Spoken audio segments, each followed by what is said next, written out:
BJP की सरकार अगर उत्तर प्रदेश में आ रही है तो ये विरोध की तस्वीरें क्या हैं, कैसी हैं, ये समझना पड़ेगा। क्योंकि भारतीय जनता पार्टी के नेता तो ये कह रहे हैं कि हम चुनाव जीत रहे हैं, 350 प्लस आएंगे, लेकिन दूसरी तरफ उनके विधायकों को भगाया जा रहा है। कभी मथुरा में भगाया जाता है, कभी सीतापुर में, कभी लखीमपुर में, तो कभी अन्य जगहों पर। हर जगह भारतीय जनता पार्टी का पुरजोर विरोध हो रहा है।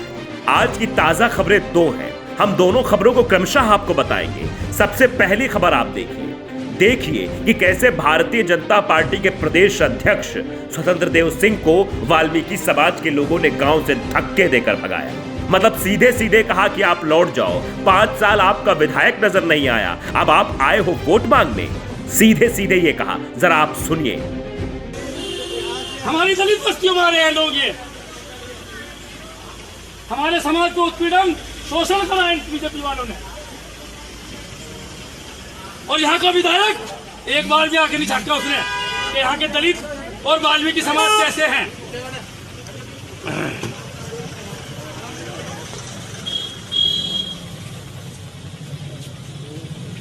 बिल्कुल ना घबराइए, 2-4 दिन अंदर विधानसभा में कोई दिक्कत नहीं है, पर वोट गठबंधन को तो आप अखिलेश की सरकार बनाइए। अखिलेश समाज वाल्मीकि समाज के हित में काम करता है। तो वीडियो में आपने देख लिया कि कैसे स्वतंत्र देव सिंह को गांव के लोगों ने भगा दिया, बिल्कुल स्वीकार नहीं किया, सीधे नकार दिया।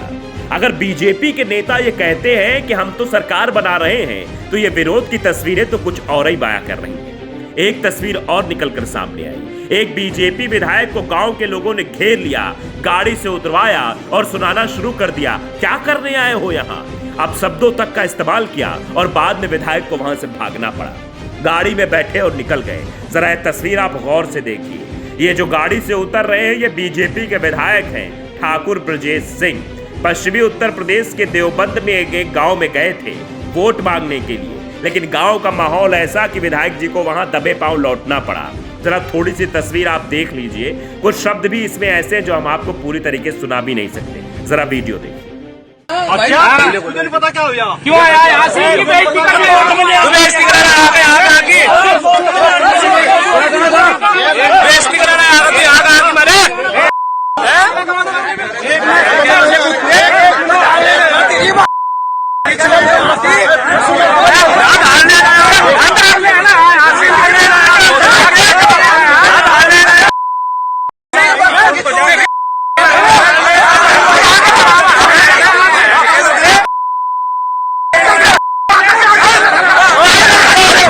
तो ये हाल हो गया है उत्तर प्रदेश में बीजेपी का। ये किसी एक जगह की तस्वीर ना समझिए आप, प्रदेश के हर एक कोने से ही ऐसी तस्वीर निकलकर सामने आ रही है। इतिहास में इतना किसी भी पार्टी का विरोध नहीं हुआ जितना भारतीय जनता पार्टी का हो रहा है। अब विनोद कापड़ी ने इस वीडियो को ट्वीट करते हुए लिखा है कि पश्चिमी उत्तर प्रदेश में भारतीय जनता पार्टी के लिए बेहद अशुभ संकेत है। आदित्यनाथ से लेकर अमित शाह को यह वीडियो देखना चाहिए। वार्निंग, एब्यूजिंग लैंग्वेज, उन्होंने भी वार्निंग दे दी, जो वीडियो हमने अभी आपको दिखाया। तो आप समझिए कि भैया क्या हो रहा है। मतलब खदेड़ा हो रहा है उत्तर प्रदेश से, खदेड़ा। और भारतीय जनता पार्टी के बड़के बड़के नेता तिकड़म भिड़ा रहे हैं, राम के नाम पर वोट मांग रहे हैं। तो अब यह सवाल बहुत अहम हो जाता है, तो क्या इस बार उत्तर प्रदेश का चुनाव धर्म और राष्ट्रवाद के मुद्दे पर होने जा रहा है, या फिर विकास के मुद्दे पर होने जा रहा है, या पिछले पूरे 5 साल में जिस तरह से जनता को छला गया है उस पर चुनाव होने जा रहा है, या अखिलेश यादव के जो पूर्ववर्ती काम थे उनको देखकर चुनाव होने जा रहा है। ये सवाल अपने आप में इसलिए अहम है क्योंकि बीजेपी के नेता कह रहे हैं कि हम सरकार बना रहे हैं, लेकिन दूसरी तरफ उनके नेताओं की ऐसी की तैसी हो रही है, यानी गांव घर से भगाया जा रहा है। तो अब ये 2 तस्वीरें बन रही हैं, तो इनको क्या समझा जाए? क्या योगी बाबा की वापसी हो रही है, या अखिलेश इस बार प्रचंड बहुमत से सरकार बनाएंगे? फिलहाल इस सवाल का फैसला तो जनता को करना है। जनता जब वोट की चोट देगी तो किसको चोट देगी और किसको मरहम के रूप में देगी, ये तो वक्त बताएगा। 10 मार्च को सब सामने आ जाएगा कि भारतीय जनता पार्टी के योगी बाबा कुर्सी पर बैठेंगे या फिर अखिलेश यादव साइकिल की सवारी करके कुर्सी तक जाएंगे। Bureau report, the such.